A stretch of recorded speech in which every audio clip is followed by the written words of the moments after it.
Within the last 72 hours, Cameroonians have experienced an unprecedented internet throttle. Because NetBlocks can prove that. You can test the connectivity within any geographic region.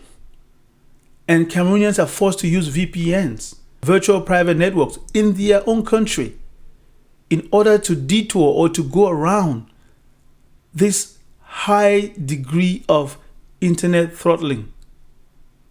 And you cannot imagine the pain of the mother in the village there, somewhere in Ginicom, in Batibo, or in Ndian, wherever, who's just relying on WhatsApp to communicate with their children across the country or even out of the country.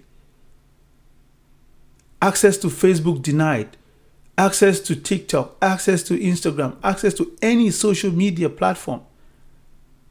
Because you could even hear one of the DOs in one of his outings, or SDO, tell the people, social media is bad for you. The people that even created it don't use it. This thing has come to destroy our culture. He was even quoting that in China, people use Facebook for 2 hours a day. Mais Facebook, les réseaux sociaux sont venus pour, n'est-ce pas, détruire la société camerounaise et la société africaine en général. Ceux qui ont même créé ça, les Blancs, ils n'utilisent pas ça beaucoup. Si vous suivez même l'actualité en Chine, là, il y a un moment où on ouvre Facebook par jour, peut-être 2 heures seulement. On ouvre ça par jour, les WhatsApp là, et consorts. Ils n'utilisent pas ça. And when you hear someone like a senior divisional officer say things that are untrue, it just leaves you wondering. So the level of repression is above board. It's above board. Because you can't deprive people of social media contacts. Because you're worried that they're going to see what's happening across the globe, across the country.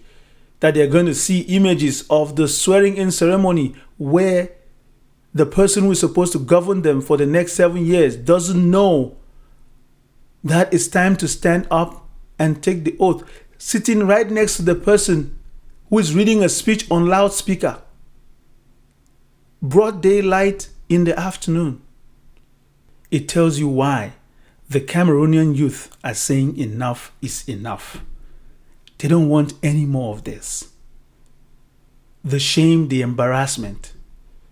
In a country that has eggheads across the globe, specialists, technicians, brilliant minds everywhere.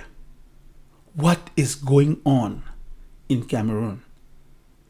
But you know what? We can stay on this topic, on this subject for the entire day. We may still not have the answer. Because in the words of a Cameroonian-born renowned musician, artist of international recognition, Grammy Award winner, Richard Bona, based in the United States of America, he once said, if they explain Cameroon to you and you understand, it means you've understood nothing. That statement has never been so true. And of course, do you think he goes back to Cameroon often as he would have loved to? No. Because the regime has made sure that every Cameroonian abroad, brilliant, intelligent, skillful, that says anything that goes contrary to their philosophy and their way of managing the country, you're considered persona non grata. And it's almost like there's a bounty on your head. All kinds of insults.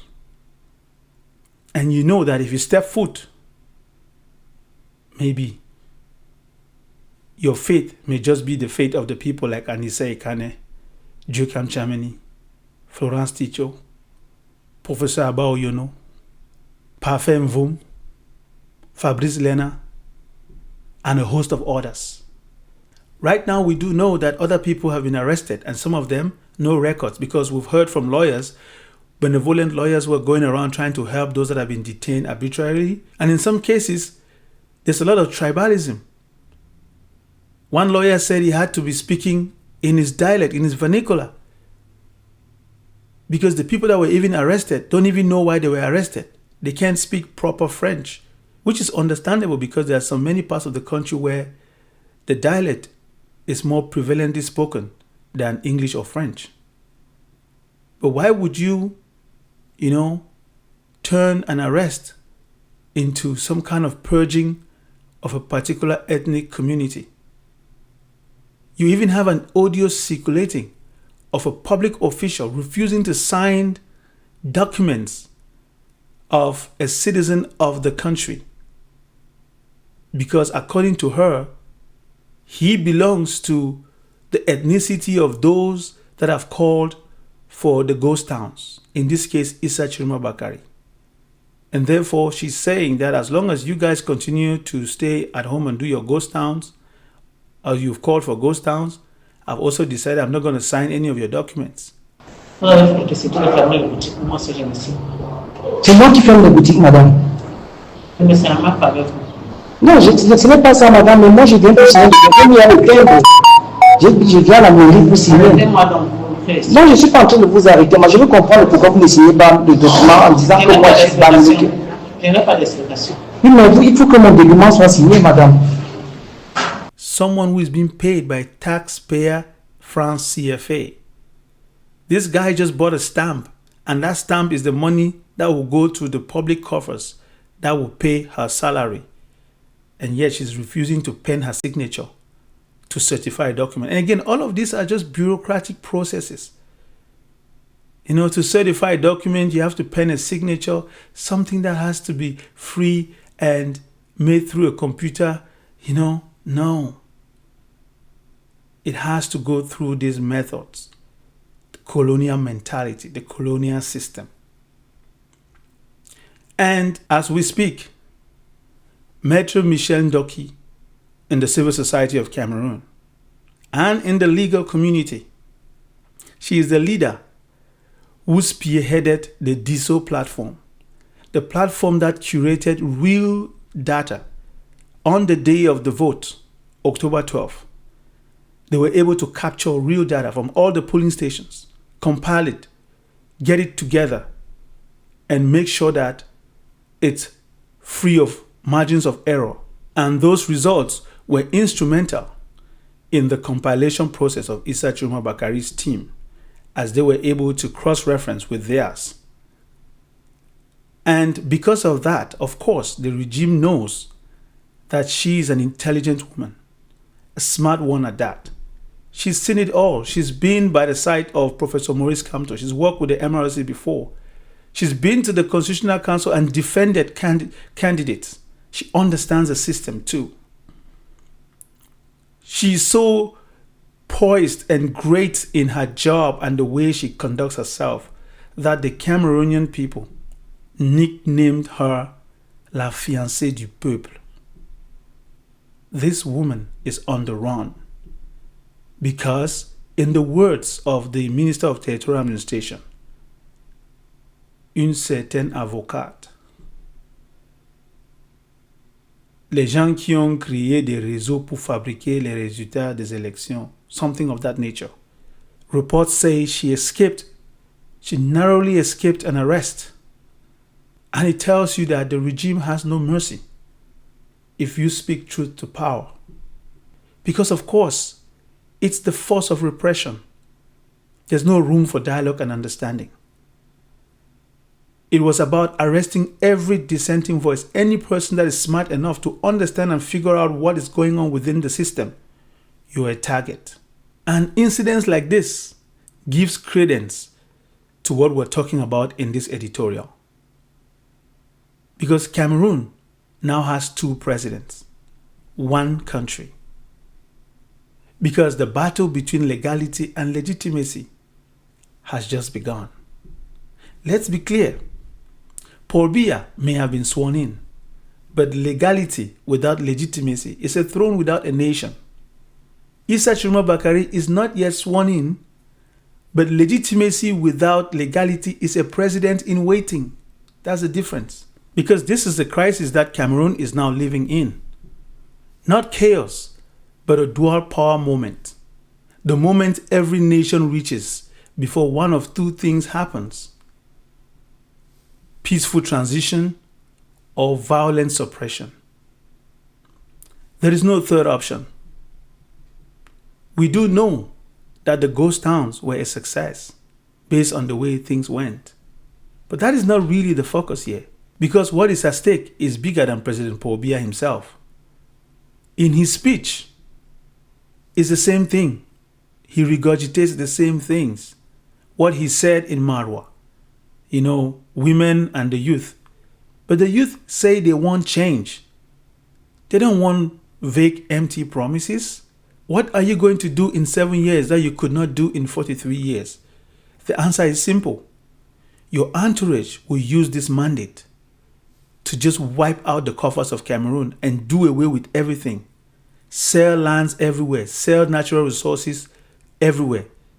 You have people in government offices that are wealthier than business people, people that have companies that generate capital and make money every day through selling goods and services.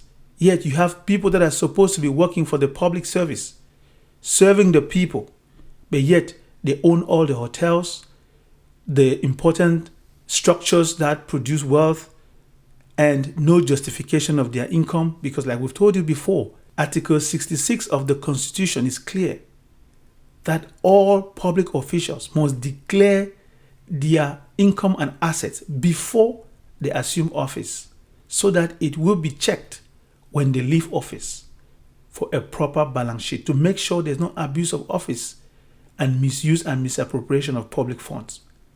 But never applied, never touched. And that is why there's so much impunity. A few elites have so much to spend that they do not care if the price of cooking gas goes up to 40, 50,000 francs for a bottle. I mean, you could see people scrambling to get a bottle of cooking gas. Because all this crisis, what it's been doing, places have been shut down. Trucks have not been moving. We could see the transportation of onion coming from the north being put on aircraft because the roads are not passable. That's why you see different departments called for special meetings to talk to drivers and companies that handle transportation, inter-province or inter-region transportation, trying to give them some security guarantees that they will now be having, security forces accompany them to and fro. The country is not functioning, yet the people in Yaoundé, some of them try to tell you that, oh no, we have everything under control, we are handling things. Every single day, ordinary Cameroonians are suffering. They can't afford everyday groceries, things that they used to afford easily because there are farms everywhere, but farm to market roads, impassable. These are the roads that Bayangi people can give the present government 100% for vote. I mean, now you see how people are selfish until they are selfish on their own self. Look at their village. Look at the road that they are using. Look at, we are using by motor pump to draw water, stand in the bush. And when you see this kind of display, and again, by the time you're watching this, they will be popping champagne. And you can see them in videos when they show you things that are happening at that Unity Palace. Every time there are celebrations there. Yes, surrogates of the CPDM class, the elite, will come and justify it to tell you that, oh yes, these state dinners are supposed to be A, B, C, D. When your people are so impoverished, for a country that has been labeled as pays pauvre très endetté, you import that amount of champagne on a yearly basis, and the level of feasting that takes place at this palace at every given opportunity, the ones that are caught on video and the ones that are not caught on video, it's almost like a slap in the face of everyday Cameroonians that toil in the scorching heat to make ends meet. Because as you see, for the last 43 years, what the Biya regime did not expect to see in 2025 is that they've been used to governing with fear, division, tribalism, patronage, and silence. But all of that has collapsed in 2025. Fear broke when unarmed youth marched anyway. Division broke when the Northwest, Littoral, the diaspora, the South, everywhere, they voted the same. Except maybe the South region in the place where the president comes from, or the peripheries of the center region, because there are numerous reports that suggest that even where he voted in Bastos, just not far from the Unity Palace, he wasn't 100% victorious. People voted otherwise and voted for Issa Tchiroma Bagari nonetheless. That speaks volume. Patronage broke as the economy started showing signs of collapse. Because in as much as people try to say things were okay during these 3 days and all the other days, no. Everything has gone up. Yes, the people that are in the bourgeois class and have the keys to the treasury may not be feeling the brunt because they have excess and have freezers stocked with lots of stuff. But if there were to be any form of long-term strike or ghost town, at some point, the economy will collapse. And the kind of controlled narrative that the government always had using state media, to carefully craft the wording and have some pompous reporters use some verbosity to intimidate people during reports of important events like state events for hours and hours on end. No, smartphones have turned that upside down. Yes, they can vilify social media all they want. But the people know better. Smartphones have now become newsrooms, and there's no way you can hide what's happening from those that are there present, filming and sharing with the world instantaneously. You can't take that back. The world was able to see how an elections official was slapped because he was caught cheating. You